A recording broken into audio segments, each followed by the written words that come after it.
Hello everyone, this is Akash here. Welcome to my channel. In this video we are going to talk about how will you manage your SSH key with GitLab. So the high level agenda for this meeting is setting up the git config file. So if you want to make any kind of configuration with respect to Git, we have to manage this git config file. For this demo, we are going to talk only about the user credentials part in git config file. In the upcoming videos, we will talk about the other configurations as well. Next we have that normally every time when you try to pull, push or clone any repository from GitHub or GitLab, we always have to provide the credentials. So we will see over here that how will we fix that Git should not ask for credentials. Last we have that how will we set up the SSH keys, and the same SSH keys we will be using for pulling or pushing any repositories from GitLab. Okay, so let's set up a git config file first of all. So this is my terminal. First of all, let's go to my GitLab and let's create a project. And after that, we'll be setting up the git config file. So create a sample project, sample demo git project. I'm just giving a name. You can give any name over here. And we're gonna keep the visibility as private. Create this project. After creating the project, you can see over here that git global setup. So you have to do either you can do a local setup, global setup, or you can do a system level setup as well. So we will see that one by one. So you have to do a git config in your local for this user, because this user is something which we have set up our GitLab. So just go to your git config file over here. So if you want to see that what is currently being set in your git config, so just do git config -- global -l. So this will basically list down all the git configurations which is currently being set. So there is nothing being set, that's the reason it did not show anything. Now we will just try to set up our user details. -- global is for global setting, that any user which is trying to log into this particular machine, they will be able to use this git configuration file. And if you want to restrict this particular configuration only to my user, we can use local. So let's do it with global. Then after that, user.name, my username is Akash KR Kashyap, and we also have to set our email address.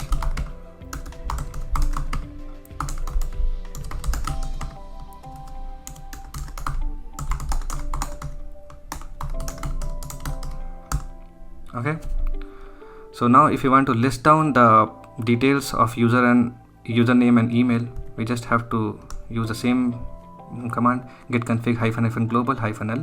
So this will list down that now my git config file has these details, so it will always understand that this is the username and this is the email whenever we are trying to pull or push, but it still doesn't have the password set.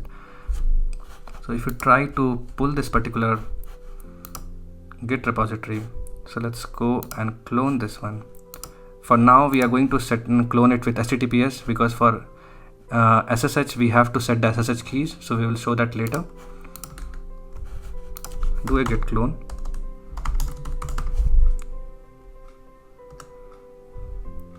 Okay, so we have to provide our password, username and password. So it says that you appear to have cloned an empty repository. It's fine. I have to give details further. So it says that there is nothing in the repository right now. So but fine, I mean you can see that that's how we can do a git configuration, and after that it is still asking for the password. So git config has the username and it has the email, but it still has to understand that what password we need, because every time it is asking for the username and password, so we have to set the passwords as well. Okay, so now to set the password, this is where we are coming to our second part, that is how do we fix when Git is asking for the credentials every time. So you can see over here that it is always asking for the password. So to actually disable this password feature, we have to store the password somewhere inside my local. So for that we have another parameter in the git config, that is credentials.helper. So to set that, we have to do git config --global to set it globally. Then we have to give the parameter as credentials.helper and the command for that is store. And then store is the keyword which we have to use for the credential helper method, and then we have to store it somewhere. So for example, we have to provide the file, and from a file we have to use this tilde, that is nothing but my home directory. Either you can use like this, home, or you can use like this.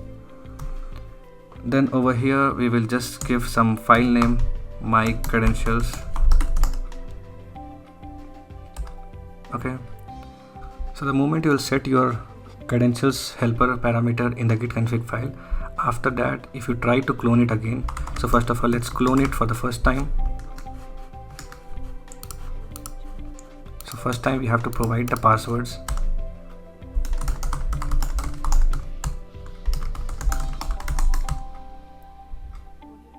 So it has been successfully cloned. We will do a delete of this particular file. Let's clone it again, and this time you saw that it did not ask for the password. So that is all because of the file which has been created. I'll not show you the password, but I'll just show you that where exactly it is being set. Dot my credentials. So this is the file where the password is being stored. Okay, so when you use this credentials helper parameter, it will set password in your local machine, and so that every time when you try to clone, GitLab will always understand that the password is already being set in my local. So that's how you can actually manipulate GitLab. You can basically manage GitLab to not ask password every time. But this is not a very secured way of handling it. Okay, anybody can hack your system and they can get the credentials from here. Okay, I'll not show you the credentials, but these credentials are very much visible over here. It will have your username of GitLab. It will also have your GitLab password. So I'll just delete this one. So now we'll be seeing the third part, that is the most secured way of handling the git cloning or git pushing and pulling in GitLab, by handling it with the SSH keys. Okay, so let's see how do we create SSH keys. So to create SSH key in your local, first of all you have to type the password, that is SSH-keygen. So this particular command is common across all the platforms. In Linux also you have to use the same command. Currently I am running it my Mac machine, and if you want to run it in Linux you have to use the same command. For Windows you have to download a tool called as git bash. After downloading that git bash, it will have a command prompt. Inside that command prompt you have to type this password. You have to type this particular command. So once you say enter, it will ask you to enter the file in which it will save the key. So the first key is the ID_RSA key. So this is your private key, and it says that it is going to store in user akash.ssh folder. It is going to create a .ssh folder, and inside that it is going to create this particular file. So if you want any change of the folder, you can do that, else you can just skip this. It will create a directory in that particular folder. Then it asks you to enter a passphrase. By default it is always empty, and if you want to give any passphrase you can give that as well. See, the purpose of giving passphrase is to have more security to your SSH keys, but the only downside of this is that every time when you try to access your SSH keys, it will always ask for the password. So for now we will just keep it as keep enter passphrase again, since we did not give earlier anything. Okay, so our details has been created here. So to see that, you have to go to .ssh folder, and you can see that we have two files created over here: IDRSA, IDRSA_pub. IDRSA.pub is the public key, and it is used for the encryption part for any file. Okay, and then ID_RSA is the private key that is basically used for the decryption. So we need both this file for the encryption and decryption part. Now to set this particular keys in GitLab, we need to have our public key. To see our public key, we have to do cat, and then we have to copy this particular file, content of the file, and let's go to the GitLab now.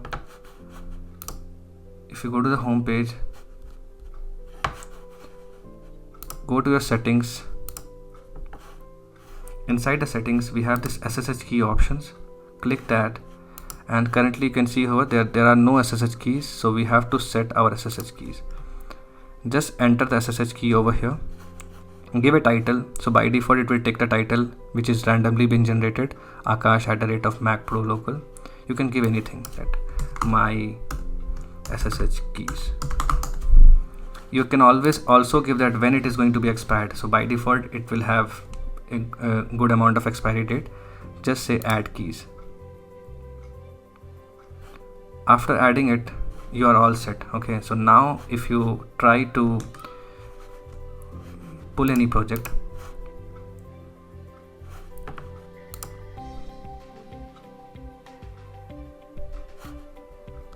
so let's try to close this one. Let's open it again, and if you try to do a git clone of the HTTPS, first of all, so it is already available, so we will have to first delete this. Do a git clone.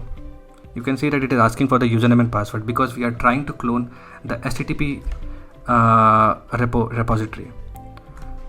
So we will not try to clone this one. We will try to clone with SSH because our SSH keys are already being stored in our local. So do a git clone, and then so we have to do git clone, and we have to provide the address of our SSH repository. So you can see that it is asking you to continue with your fingerprint. Let's say yes, and it is being cloned. So that's how we can manage your clones. So the public key which is being stored over there in GitLab, it is trying to handshake with the private key for both encryption and decryption. So this is a very secured way of handling your GitLab repositories. So always I will always recommend, in most of the organization nobody uses the HTTP part of cloning or pushing or pulling any code. They always use the passwords. They always use the SSH keys in their machine.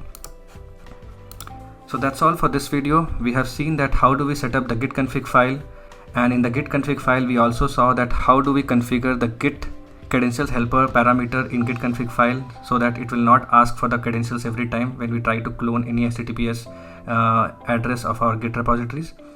And last, we also saw that how do we set up the SSH keys and how we can use that particular key to clone any repositories from the GitLab.